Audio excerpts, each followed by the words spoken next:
ಕೇಂದ್ರದಲ್ಲಿ ಸರ್ಕಾರ ರಚನೆಗೆ ಇಂಡಿಯಾ ಒಕ್ಕೂಟ ಕಸರತ್ತನ್ನ ಮಾಡ್ತಾ ಇದೆ. ಇವತ್ತು INDIA ಮೈತ್ರಿ ಒಕ್ಕೂಟದ ಮೀಟಿಂಗ್ ಕೂಡ ಇದೆ. AICC ಅಧ್ಯಕ್ಷ ಮಲ್ಲಿಕಾರ್ಜುನ್ ಖರ್ಗೆ ನೇತೃತ್ವದಲ್ಲಿ ಈ ಒಂದು ಸಭೆಯನ್ನು ಅರೇಂಜ್ ಮಾಡಲಾಗಿದೆ.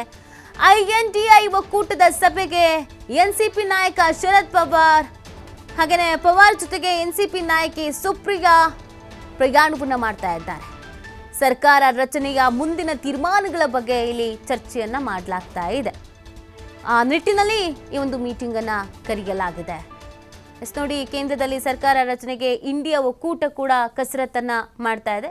ಪ್ರಯತ್ನ ಮಾಡ್ಬಿಡೋಣ, ಯಾಕೆ ಬಿಡಬೇಕು ಅನ್ನುವಂಥ ನಿಟ್ಟಿನಲ್ಲಿ ಆ ಕಾರಣಕ್ಕಾಗಿ ಇವತ್ತು ಇಂಡಿಯಾ ಮೈತ್ರಿ ಒಕ್ಕೂಟದ ಮೀಟಿಂಗ್ ಅನ್ನ ಕೂಡ ಕರೆಯಲಾಗಿದೆ. ಆ ಮೀಟಿಂಗಿಗೆ ಆಗಮಿಸ್ತಾ ಇದ್ದಾರೆ. AICC ಅಧ್ಯಕ್ಷ ಮಲ್ಲಿಕಾರ್ಜುನ್ ಖರ್ಗೆ ನೇತೃತ್ವದಲ್ಲಿ ಸಭೆ ನಡೆಯುತ್ತೆ ಅವರ ನಿವಾಸದಲ್ಲಿ. ಆ ಒಂದು ಸಭೆಗೆ NCP ನಾಯಕ ಶರದ್ ಪವಾರ್ ಜೊತೆಗೆ ನಾಯಕಿ ಸುಪ್ರಿಯಾ ಕೂಡ ಪ್ರಯಾಣವನ್ನ ಮಾಡ್ತಾ ಇದ್ದಾರೆ. ಸರ್ಕಾರ ರಚನೆಯ ಮುಂದಿನ ತೀರ್ಮಾನಗಳ ಬಗ್ಗೆ ಇಲ್ಲಿ ಪ್ರಮುಖವಾಗಿ ಚರ್ಚೆಯನ್ನ ಮಾಡಲಾಗುತ್ತೆ.